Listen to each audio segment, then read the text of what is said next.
Eu quero dar boas-vindas a todos vocês. O relógio está marcando 20 horas e 4 minutos. Terminamos agora de assistir este excelente filme, A Garota no Trem.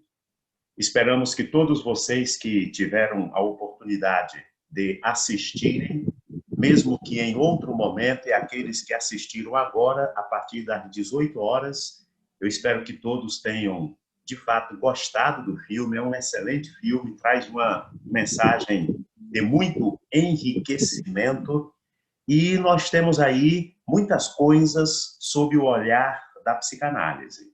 E é o que a gente vai procurar no bate-papo, trocar algumas ideias com vocês. É uma alegria tê-los, então. Estamos dando abertura oficial agora a este momento de debate, a este momento de conversa, dentro do 6º encontro do Cine Psicanálise, da Escola Freudiana, Seção Teresina, edição 2020. Nós estamos em setembro, isto significa que teremos ainda o encontro do Cine Psicanálise em outubro e o encontro do Cine Psicanálise em novembro. A nossa previsão sempre é de março até novembro. Este ano, em função da pandemia, nós iniciamos em abril. Desde abril que temos tido mensalmente o nosso encontro. Eu trouxe uma fala contendo um olhar sobre o filme propriamente dito, uma fala contendo um olhar dentro da história, do enredo do filme, e uma fala trazendo um olhar da psicanálise. Os 3 olhares serão fundamentais para a nossa compreensão deste filme que acabamos de assistir. E agora vamos, com a participação de vocês, adentrar nesta história, olhando a história do filme, olhando um pouco do enredo cinematográfico e olhando sob o binóculo da psicanálise, à luz do Freud e à luz também do Lacan. Nós estaremos fazendo aí algumas considerações. Inicialmente, sem que a gente comente neste momento o filme, porque eu vou compartilhar com vocês algumas coisas. À medida que eu estiver falando, vocês podem me interromper, ok? A minha fala, ela está dentro de um programa de horário para que a gente termine, tendo um tempo aí de 15 a 20 minutos para que todos participem mais. Se terminarmos tudo antes das 9, ótimo, legal, mas à medida que eu estiver compartilhando com vocês aquilo que a gente preparou, aquilo que a gente, com muito cuidado, montou para este filme, vocês poderão me interromper, beleza? O que vocês acharam do filme? Neste momento, eu apenas estou perguntando a vocês se vocês gostaram do filme, se vocês acharam realmente um filme legal, se o filme traz realmente enredos, direcionamentos, que a gente possa olhar com o binóculo da psicanálise. Então, só quero ouvir um pouco vocês para que a gente tenha essa ideia. Gostaram do filme ou não gostaram? Comeram pipoca ou não comeram? Eu aproveitei os 5 minutos e corri para o banheiro, porque quando a gente termina uma sessão no cinema, a gente já corre para o banheiro, né? Então, já fui ao banheiro, agora estamos aqui para aproveitamento deste bate-papo. Tânia, e aí? O que é que você achou do filme? Cleilson, Marlene, Augusto, Cláudia? É um filme bom de ter visto? Ele foi legal? Como é que foi? Um filme maravilhoso, né? As histórias, uma completando a outra, uma dentro da outra. Legal. Achei muito bom mesmo. Merecedor de pipoca mesmo. Legal. Eu achei o filme fantástico também. Augusto, e aí, Augusto? Já tinha visto, viu hoje? Como é que foi? O que é que achou do filme? Rapaz, muito bom. Eu pensei que eu já tinha assistido. Um que tinha... A imagem que veio era de um filme mais ou menos. Mas quando eu vi, o filme é excelente, viu? Excelente. Muita coisa para tirar aí com a psicanálise. Legal. Marlene, o que é que você achou do filme, Marlene? Foi legal o filme? Valeu a pena você ter Valeu a assistido? pena, sim. Valeu a Legal. pena, sim. Mas aí tem a questão do... Que nem a que falou primeiro, a moça que falou primeiro A aí, Tânia, a Tânia. uma dentro da outra, faz uma certa confusão. Mas a gente vê que tem psicanálise aí, tem traumas, tem uma confusão danada. E o suspense é, assim, muito profundo, né? Ok, ok. Beleza. Cláudia, queremos te ouvir. O que é que você achou do filme? Foi legal? Valeu a pena ter assistido? Valeu super a pena, professor. O filme é excelente. Gostei muito. Gente, vamos lá. Um filme excelente. Vários personagens. É possível que cada personagem, e aí a gente tem a figura de 3 mulheres e a gente tem a figura de 3 homens. Mas há uma figura principal, né? Há uma figura que vai chamar a nossa atenção, que a gente vai se debruçar, se dedicar, né? Que é exatamente a Rachel, a Raquel, né? Mas aí a pronúncia dentro do original é diferente, mas se a gente traz para o português, a gente pode chamá-la de Raquel com CH, né? Mas é a Rachel, é a personagem principal. E há um olhar psicanalítico sobre esta personagem. Mas nós temos a Ana e nós temos a Megan, não é isso? Então, essas 3 figuras, a gente consegue fazer uma leitura psicanalítica. Não estou dizendo que farei uma leitura de todos os personagens, porque o nosso objetivo é realmente a personagem principal e procurar no filme encontrar um sentido psicanalítico. E aí a gente sempre diz que quando a psicanálise vai ao cinema, a psicanálise não vai ao cinema apenas para assistir o filme, se empolgar com o filme. Porque a gente sabe que todo filme tem um efeito, tem todo um enredo, tem toda uma produção cinematográfica, tem todo um objetivo de um retorno financeiro por detrás. Então, quando a psicanálise vai ao cinema, a psicanálise vai com o objetivo de encontrar naquele filme teorias fundamentadas pela psicanálise e até práticas que fazem parte da escuta analítica, da clínica psicanalítica. Então, é um filme excelente, até porque traz momentos de escuta, traz momentos de sessões terapêuticas, independente de contra-transferência daquele profissional do filme, mas, assim, olhando alguns momentos de condução de análise, um bom comportamento, uma boa condução terapêutica, clínica, desenvolvida por este profissional terapeuta. Então, quando a psicanálise vai ao cinema, a psicanálise vai em busca de elementos que são mostrados no filme, que tem uma fundamentação dentro da teoria da psicanálise e até da clínica da psicanálise. E aqueles filmes que se aproximam de uma veracidade teórica psicanalítica são os que dão mais tesão, geram um orgasmo fantástico. Porque existem filmes que, embora sejam apresentados com conteúdo psicanalítico, que quando a gente chega, a gente percebe que o percentual psicanalítico é muito baixo, é muito pequeno. Há um distanciamento das teorias da psicanálise. Não há uma verdade, né? Existe assim, muita mentira, existe muita montagem, muita armação. Então, quando a psicanálise vai a um cinema e olha um filme, a psicanálise não quer ver o filme como a maioria dos telespectadores.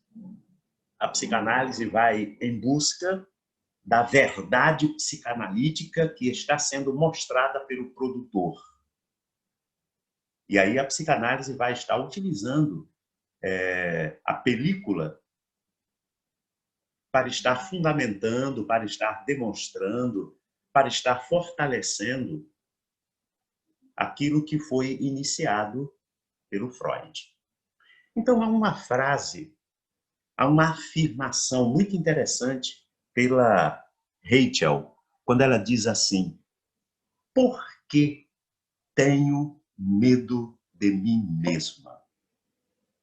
Por que tenho medo de mim mesma? E aí, eu quero, com esta fala, né, com esta frase, com esta afirmação, eu quero iniciar o nosso bate-papo de hoje. O que o trauma, o que o recalque, o que o conflito, o que a ferida, o que o choque pulsional envolvendo pulsão de vida e pulsão de morte produz no inconsciente do sujeito? Produz na memória, gerando fenômenos psíquicos, em alguns casos amnésias, de cunho psicológico, em outros casos, uma dificuldade de trazer lembranças à tona em função do elemento encobridor. A gente chama na psicanálise lembranças encobridoras. São aquelas lembranças que estão cobertas por algo e que há uma dificuldade muito grande de desvendar essas lembranças encobridoras. Quando a gente se refere a lembranças encobridoras, com certeza há um trauma, há um choque, há uma coisa por detrás. E aí a gente já começa a perceber o conflito. Então, esta afirmação, esta frase da Rachel, quando ela diz: por que tenho medo de mim mesma? É um convite para que estejamos olhando para o nosso interior, olhando para as nossas convicções, olhando para o nosso inconsciente. E aí a psicanálise, ela vai esculpindo o sujeito. A clínica psicanalítica é um processo de conhecer-se. É um processo de estar esculpindo uma pedra. E à medida que esta pedra é esculpida, algo está sendo também mostrado. Algo está sendo buscado para que uma obra de arte apareça. Nós somos obra de arte. Mas o medo acaba nos enclausurando. O medo acaba nos levando a uma postura de fuga. Idas e vindas dentro de um trem. Idas e vindas dentro de um trem. É uma corrida. É uma corrida. É uma busca. É uma fuga.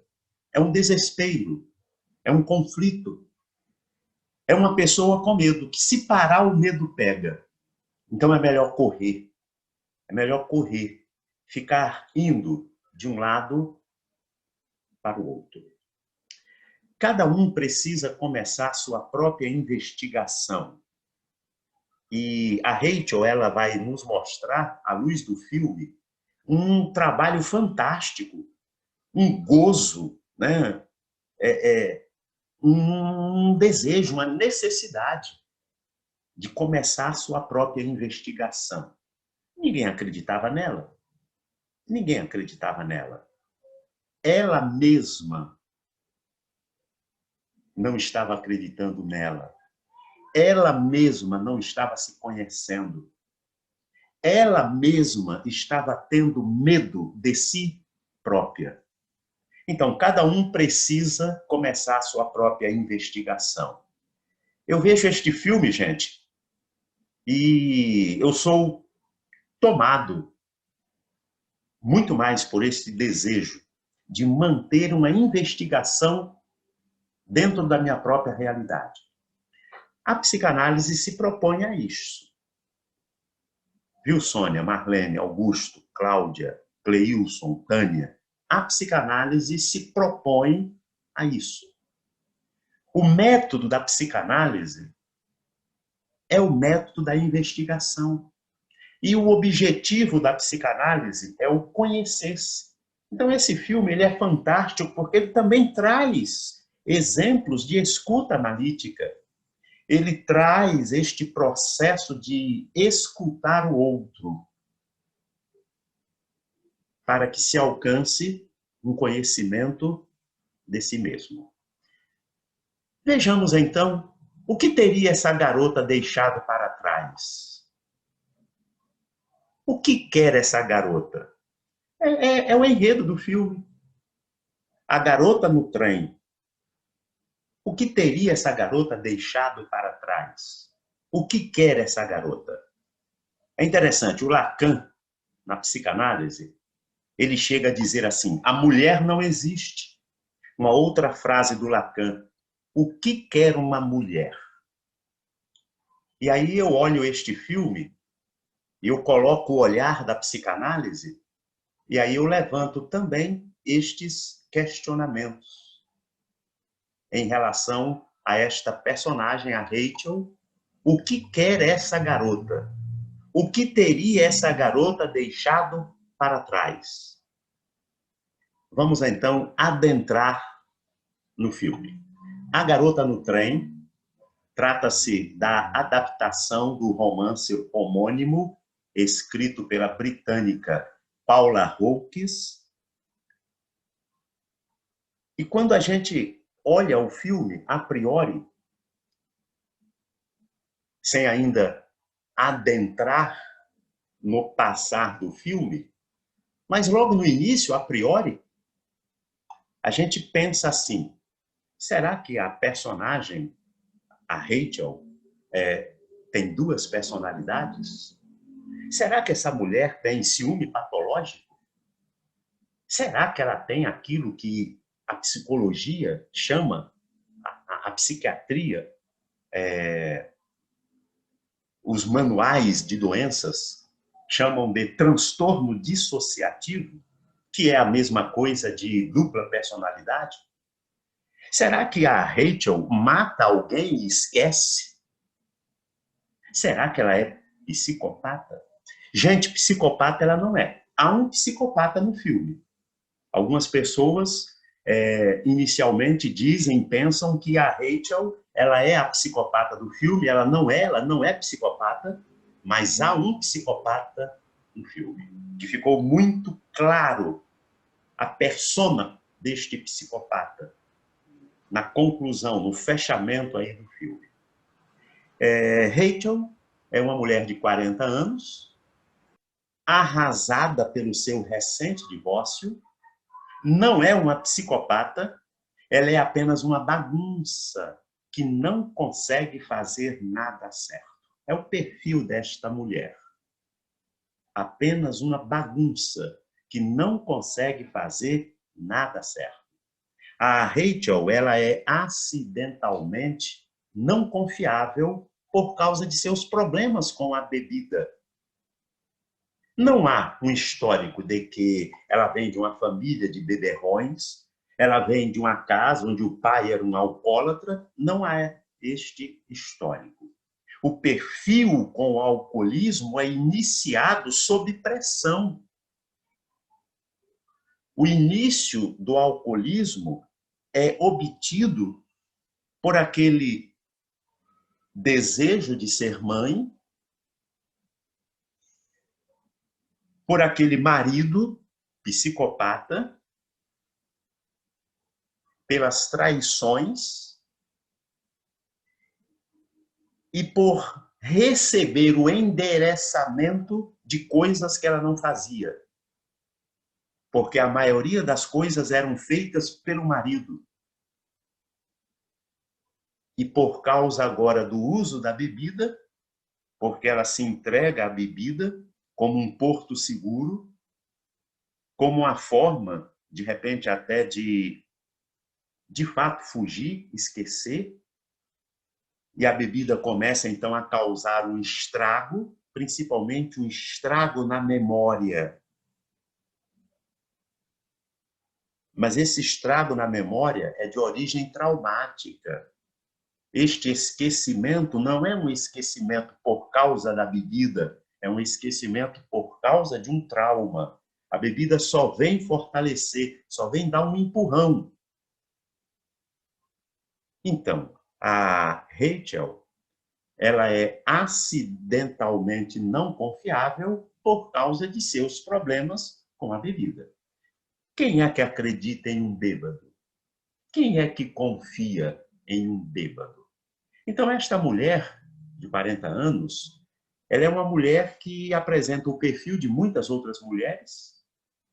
Podemos colocar o perfil de muitos homens também, adictos, dominados pela bebida, em função de uma experiência desagradável, em função de um trauma. Daí a psicanálise sinalizar que nós precisamos trabalhar os nossos conflitos, os nossos traumas, porque permanecer nos conflitos e nos traumas, a gente acaba perdendo o controle. Não adianta pensarmos que sempre teremos o controle. Se não trabalharmos a nossa realidade, iremos perder o controle.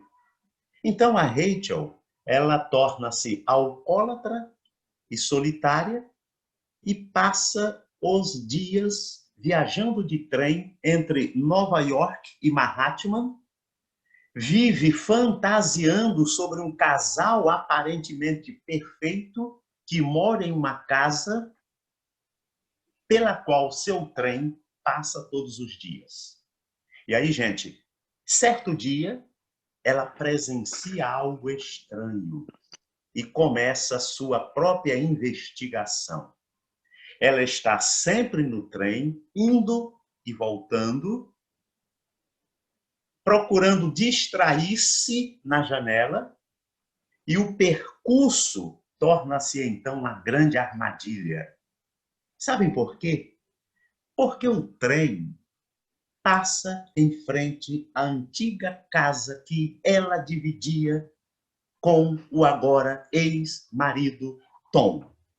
Aquele trem passava todos os dias, na ida e na volta, em frente à antiga casa que ela dividia com o agora ex-marido, o Tom, que agora vive com a nova esposa Ana e a filhinha do casal. Por isso mesmo, a Rachel prefere manter sua atenção a outra casa, porque a dor muito grande, e aí vem uma defesa, né, um deslocamento involuntário, inconsciente, do recalque. O trem passava por aquela casa, mas era a casa que, embora motivava o seu interior, era a casa que ela não queria ver.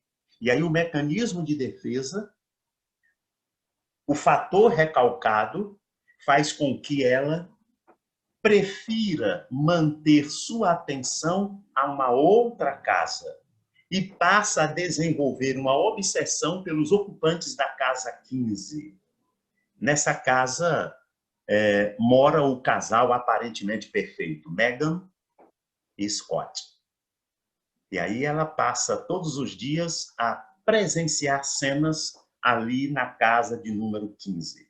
Até que um dia ela presencia uma cena que começa então a fazer uma grande mudança na sua vida, e aí é o enredo, é a história do filme para alcançar bilheteria e etc, etc. Gente, tudo o que a Rachel cria em sua cabeça e acaba vivendo no dia a dia é feito entre um gole e outro de álcool, o que a torna uma pessoa pouco confiável para o que estão ao seu redor. E aí, durante meses, ela fantasia sobre Meghan e Scott. Ela começa, então, em suas fantasias, em seu imaginário, ela começa a pensar, ela começa a imaginar a vida deles como sendo uma vida muito boa e tranquila, fazendo desse faz de conta um refúgio ao casamento que ela viveu com o Tom. São as transformações, são as fugas, são os fantasmas do nosso interior, que vai criando máscaras, que vai criando alternativas, gerando fugas, para que a gente não enfrente a dor, a realidade dolorosa. Gente, toda dor tem que ser enfrentada. Toda realidade dolorosa tem que ser enfrentada. O filme retrata os danos causados por relacionamentos desestruturados. Esta é a verdade. O filme retrata os danos causados por relacionamentos desestruturados. E aí nós temos situações envolvendo abandono, rejeição e uma palavra muito conhecida na psicanálise lacaniana, que é a devastação. A mulher vive devastação. Viu, gente? O homem não é um sintoma para a mulher. O homem é uma devastação para a mulher. Já a mulher é um sintoma para o homem. Percebem o sintoma do tom? A mulher é um sintoma para o homem. Agora, o homem, em regra, ele é devastação para a mulher. E a gente olha para Rachel e a gente percebe uma vivência devastadora, uma mulher tomada pela devastação. Uma devastação vivenciada na sua relação com o ex-marido.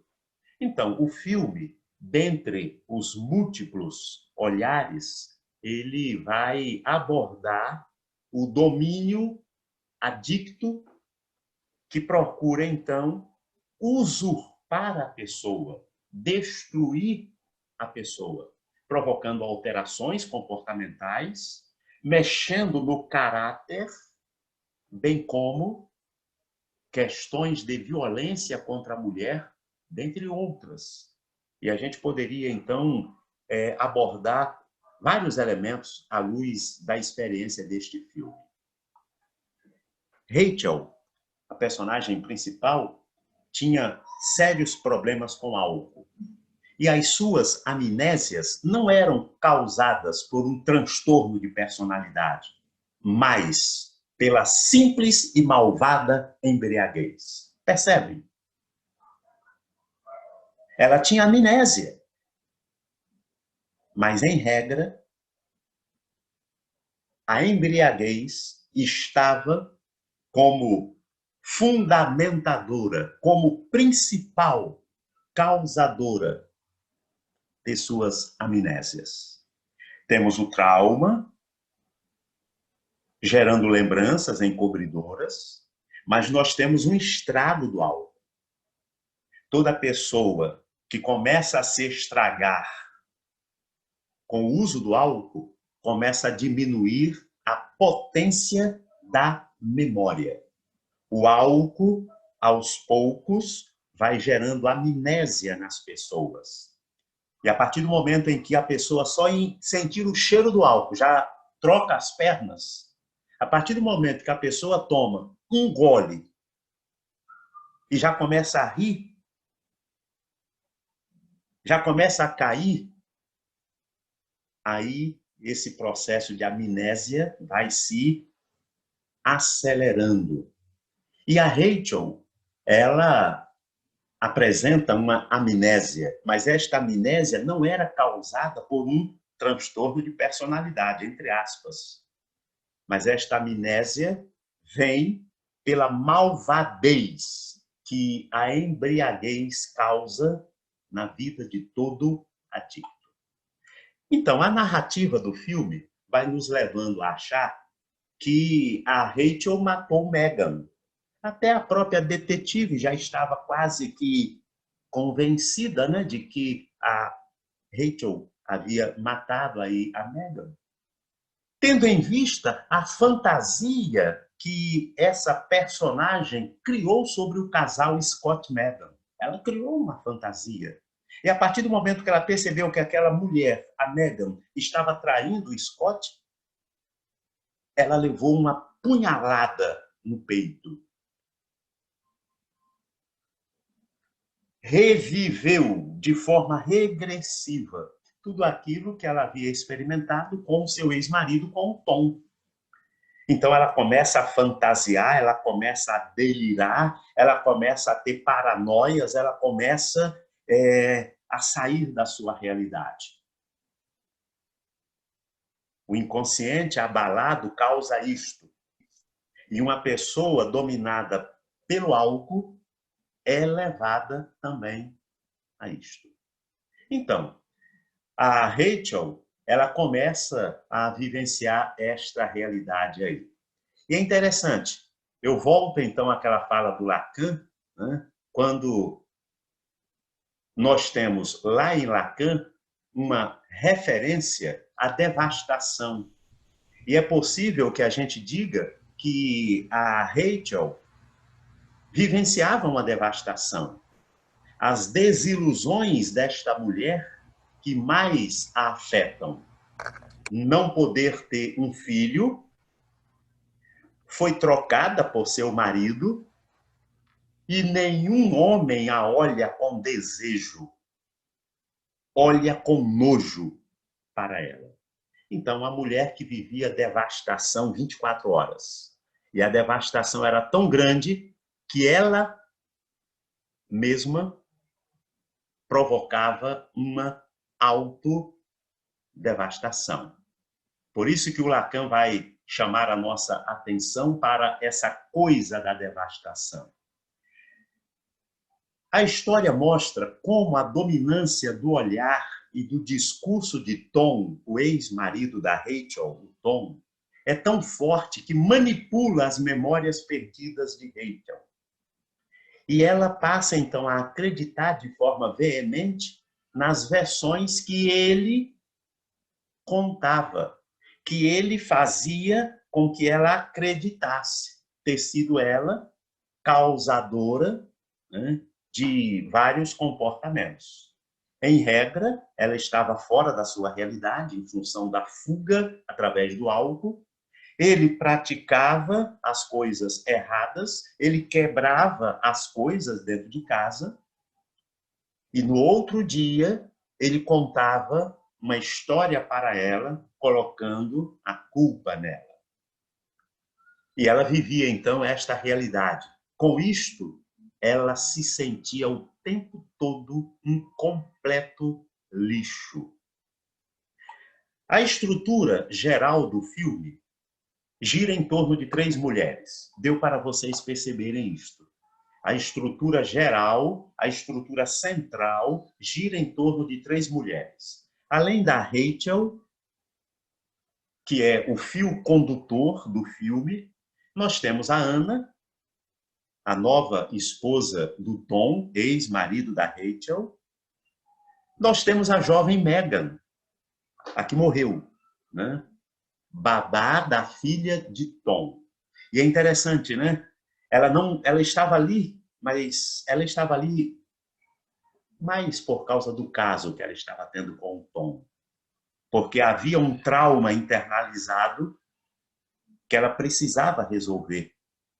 Exatamente o trauma da sua filhinha, que morre quando ela está tomando banho na banheira, coloca a filha sobre os peitos e adormece, e a filha escorrega e morre então afogada. Então havia um trauma envolvendo criança. E ela era babá, não havia compatibilidade, ela não conseguiria desenvolver uma relação com criança, porque ainda não tinha ressignificado a experiência que ela viveu com uma criança lá atrás. Então nós temos aí essas 3 mulheres, e a estrutura central do filme gira em torno das 3. A Rachel, a Anna e a Megan. E nós temos também 3 homens. Interessante, né? Nós temos 3 homens aí. E estes 3 homens desempenham também um papel importante no drama da Rachel. Nós temos o Tom, o ex-marido. Nós temos o Scott, o marido da Megan, que inclusive nós temos aí um conflito paradoxal envolvendo a Rachel e o Scott. E nós temos o terapeuta, não é isso? Nós temos o terapeuta, que de alguma forma, involuntariamente, passeia pela vida das 3 mulheres, gerando graves consequências, né? O Dr. Abdick. Vamos lá.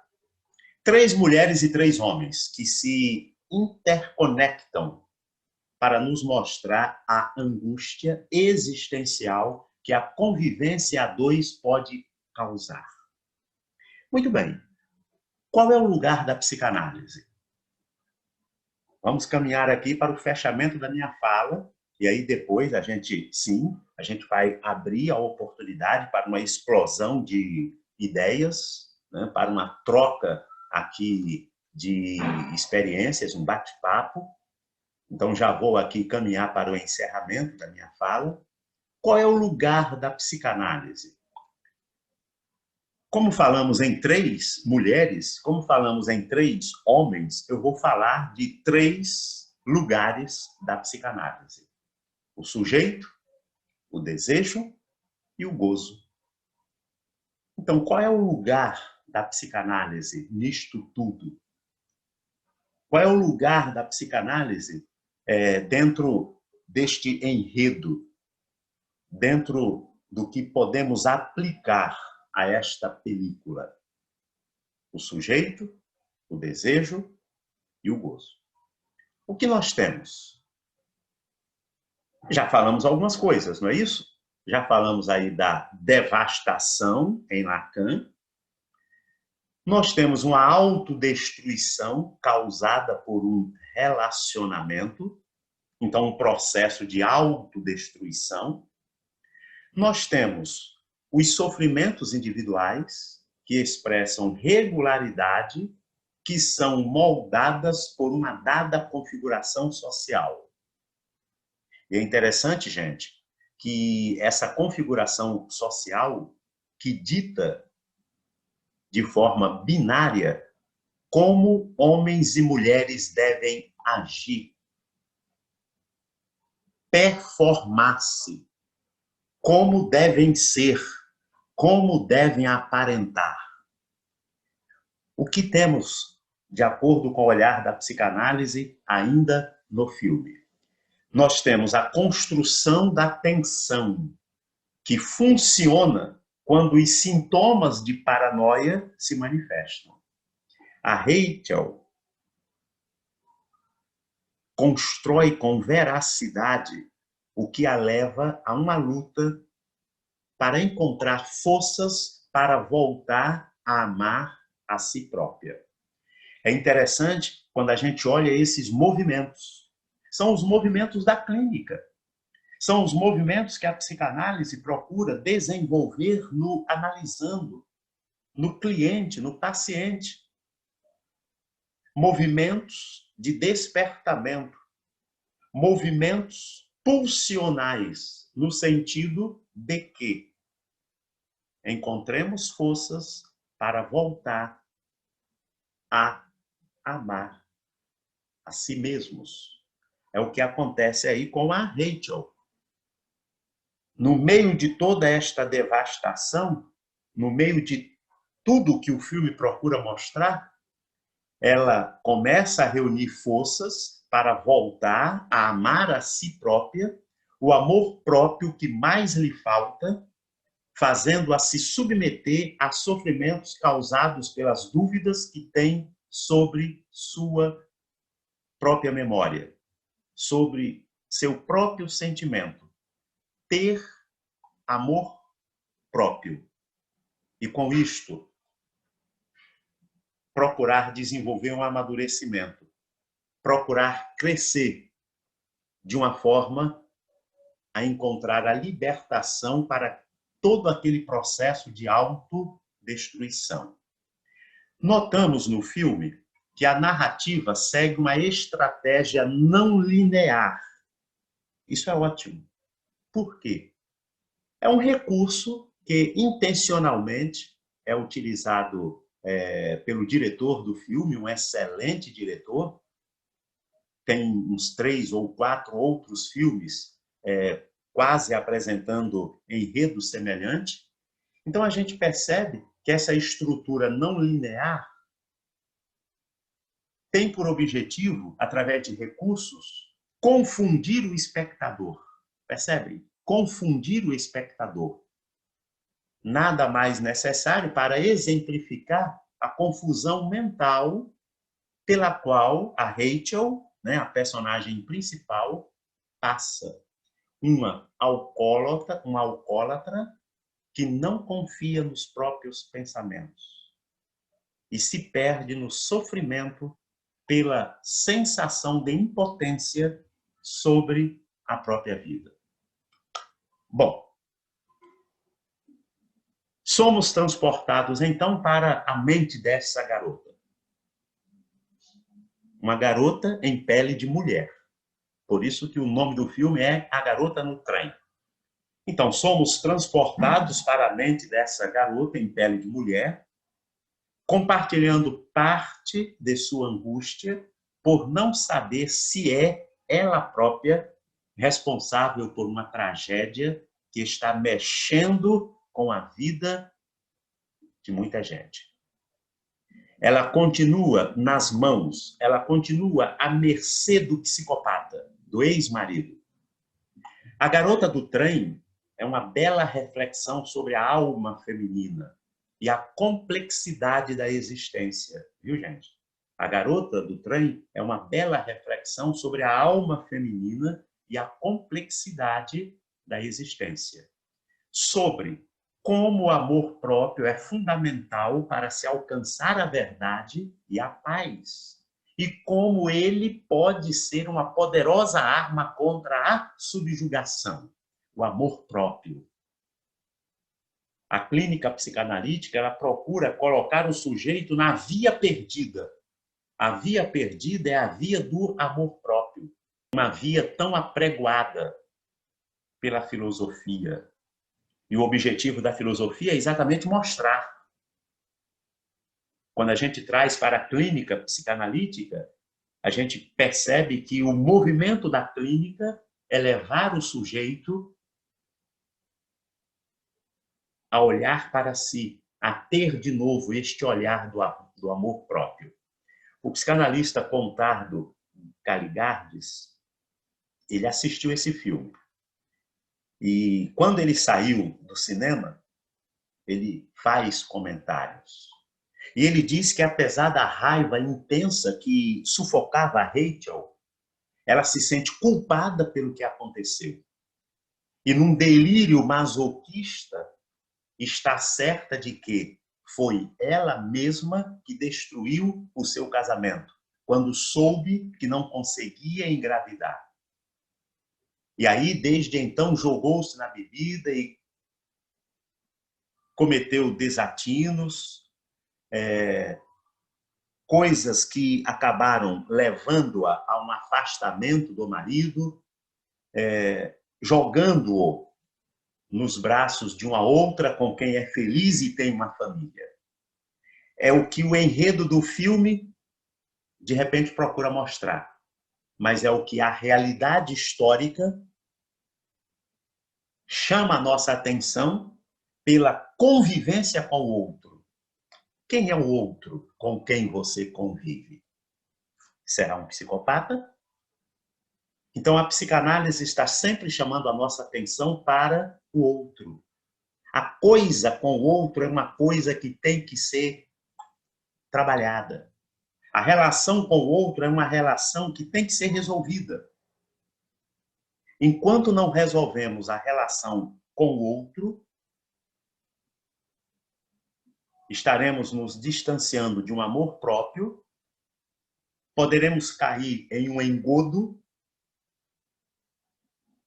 e vivermos, então, de uma forma completamente prejudicial à nossa realidade. E aí a Rachel, toda vez que bebe muito, e isso acontecia todo dia, ela telefonava para a casa do ex-marido e não fala nada.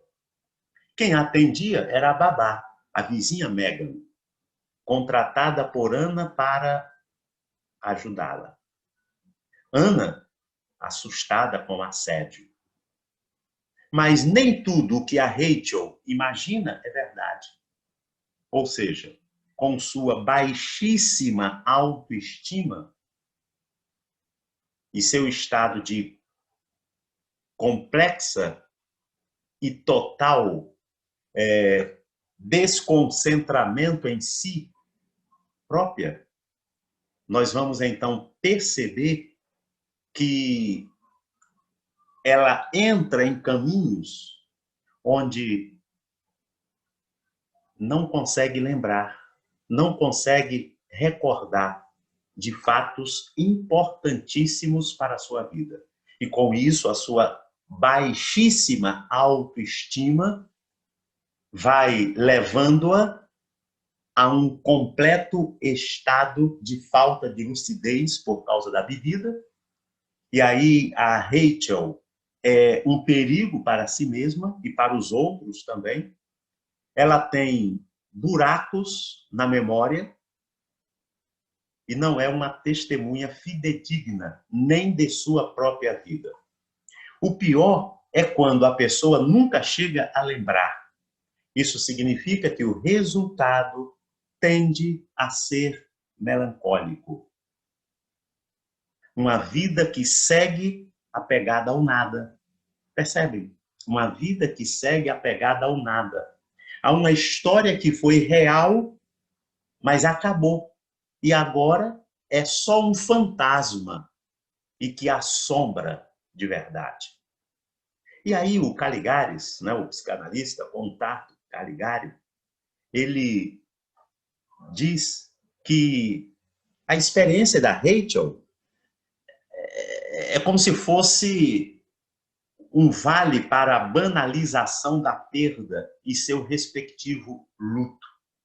E aí ele diz assim: quando qualquer separação produz o fantasma de uma perda.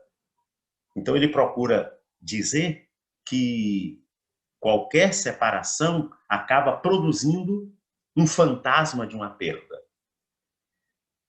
Eu não concordo plenamente, porque cada experiência tem que ser olhada à parte.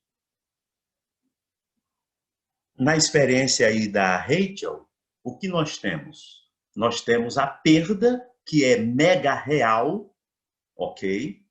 Nós temos o luto, após o derradeiro fim, é fenomenal, né?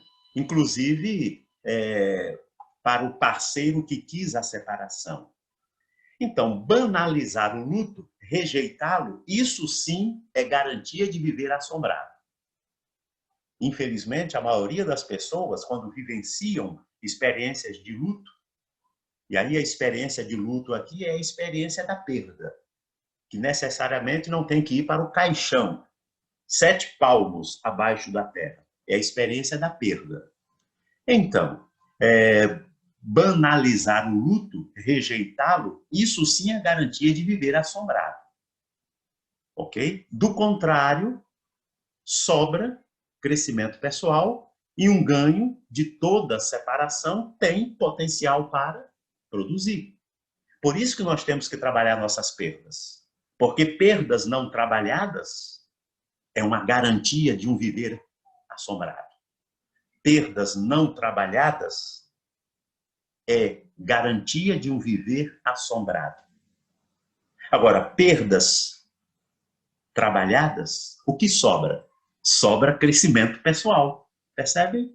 Sobra um ganho que toda separação tem potencial para produzir.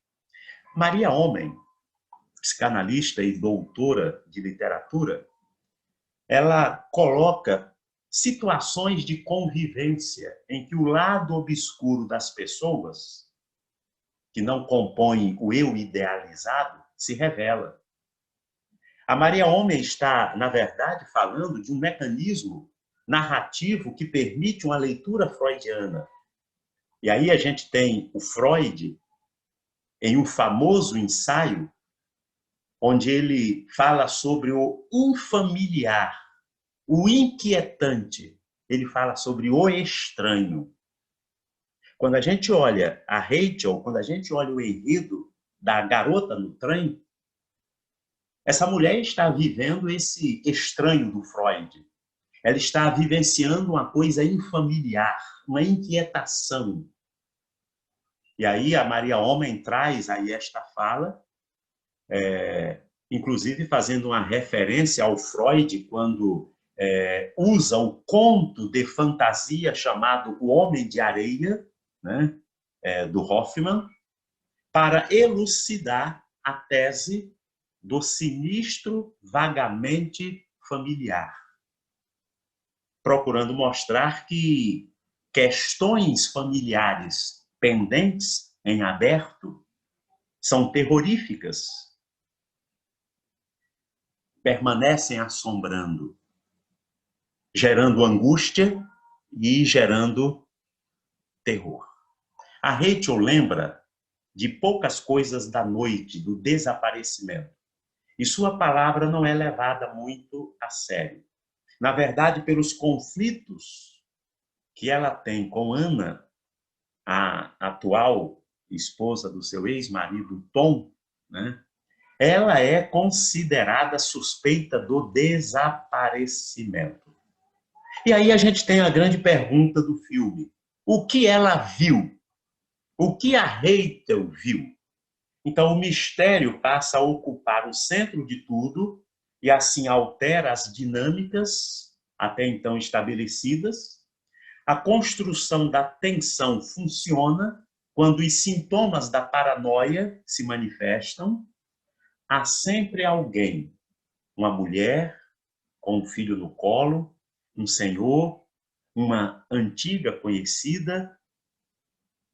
Então, observando a Rachel, a personagem principal aí do filme, que caminha apressadamente nessa jornada solitária, mas que, no término do filme, em função daquilo que nós falamos no início, decidiu investir, decidiu acreditar, decidiu desenvolver a sua própria investigação.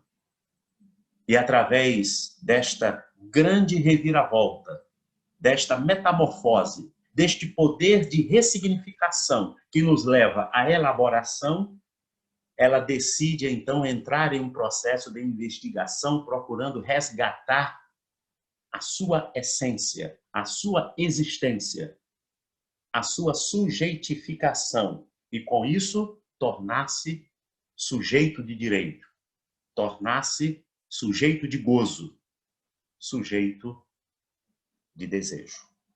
Muito bem, gente. Estou fechando aqui essa minha fala. A fala nos empolga, né? A linguagem, ela nos conduz a este momento do gozo, mas eu quero compartilhar, eu quero dividir esse gozo, esse momento com vocês, ouvindo agora vocês, tá bom? Tá na hora aí da gente fechar as cortinas e vamos começar, então, a ir apagando algumas luzinhas, mas o filme ainda não terminou, o comentário ainda não terminou, né?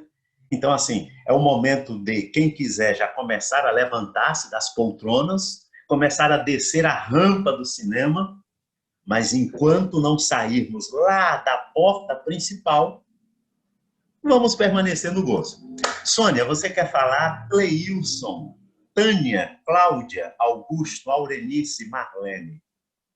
Nós estamos aí com a presença de vocês. Muitas pessoas que se inscreveram não entraram na sala, mas vocês estão aqui. Não é isso? Professor, e a coisa funciona pela nossa presença. Cleilson, vamos lá. Não, boa noite. Eu, sinceramente, pela sua exposição, sua explanação foi praticamente uma leitura oral do próprio filme. Ok. E assim, e me sinto conformado assim pela narrativa, pela perspectiva dos problemas mostrados. E, mais uma vez, o estopim é como o divórcio, o próprio problema que centraliza a questão. Eu vou ouvir mais hoje do que falar. Eu só estou falando inicialmente agora para dizer que estou ouvindo o pessoal, que minha contribuição é essa. Estarei ouvindo os pares nessa noite. Ok, muito legal. O que eu procurei trazer, Cleilson, nesse discurso oral, foi uma contextualização que o filme deixa bem claro. É como se eu fui pontuando o filme, mas procurando tirar o véu, né, de pontos, de conceitos, de temas que são trabalhados na psicanálise. Então, o próprio processo de investigação, que é o método da psicanálise, o próprio caminhar na direção do conhecer-se, que é fruto real daquilo que a psicanálise procura trazer. E essas lembranças encobridoras, esses processos paranoicos, enfim, esse estrago, né, que um trauma, que um conflito realiza na interioridade de uma pessoa. E quando a pessoa busca uma fuga, como é o caso da Rachel, no álcool, é como se a queda no buraco vai se tornando maior a cada momento. Então é isso aí, Cleilson. Vamos ouvir outras pessoas. Vamos lá, Augusto, Marlene, Aurelice, Cláudia, Tânia. Achei super interessante as suas colocações, até lá, a questão que você trabalhou no colóquio passado, Sim. O fantasma, né? Sim. Esse fantasma que vive dentro dela aí, posterior ao trauma. Sim. E tão manipulado, feito o marido dela, né? Que o ex-marido dela, o psicopata que ficava no momento de inlucidez dela, a manipulando e reforçando esse fantasma, né? Sim, sim. Então, bastante interessante, enriquecedor, muito, bastante esse filme. Okay. Vontade de assistir de novo. Okay. Augusto, nós temos aí a fantasia e nós temos aí o fantasma, percebe? Aquilo que foi falado no colóquio é que o fantasma precisa se manifestar, né? E é a manifestação do fantasma que nos leva à elucidação, né, das teias do inconsciente. É a manifestação do fantasma que vai exatamente nos conduzir a esta via do si mesmo, do conhecer-se. Ok. Vamos lá, quem mais quer falar? Acho, Lázaro, que outra coisa é importante de se observar, que eu observei, que eu acho importante se colocar, é a questão do narcisismo e da relação objetal do Tom em relação às três mulheres, né? Diante de todo o contexto do que é ser uma mulher, como você mesmo trouxe, e o narcisismo existente no próprio Tom. Ao ponto de aquela senhora que foi encontrada, a Rachel, né, encontrou no trem, e ela colocou que ele foi demitido porque não segurava o pinto, né? Sim. Então, a gente observa muito essa questão do narcisismo presente no Tom, ao ponto de não ter respeito, de tratar sempre as mulheres apenas como objeto de desejo, né? Sim. Ok. Tânia, muito legal, a leitura é narcísica mesmo, ok? O sujeito é um narcísico, e é interessante que o narcísico masculino, o poder está no pênis. O pênis é a grande espada. Mas é pelo próprio pênis que vem também a frustração, que vem a queda. Então, Tânia, muito legal, porque realmente há uma figura narcísica em potencial aí no Tom. Toda figura narcísica masculina em potencial traz um histórico maternal, traz questões ligadas à mãe. E todo envolvimento com o feminino é como se fosse uma ambivalência para com a mãe. onde há uma demonstração de um amor patológico, porque o amor ambivalente ele é patológico. Se o narcísico ama, ele ama de forma ambivalente, ele ama de forma patológica, e é interessante que na ambivalência narcísica, a predominância é do ódio. Então, quando o narcísico ama, ele ama odiando. Ele ama querendo matar. Ele ama querendo destruir. Ele ama querendo enganar. Ele ama querendo se vingar. Ok, Tânia, muito legal. Muito legal. Ok. Então, gente, resta agradecer a vocês, porque temos a oportunidade, mais uma vez, de realizar o evento. No mais, Tânia, muito obrigado. Augusto, muito obrigado. Cleilson, Marlene, Aurenice e Cláudia. Boa noite, gente. Muito obrigado a todos. Uma boa noite e que o filme possa trazer bons sonhos, viu? Bons sonhos.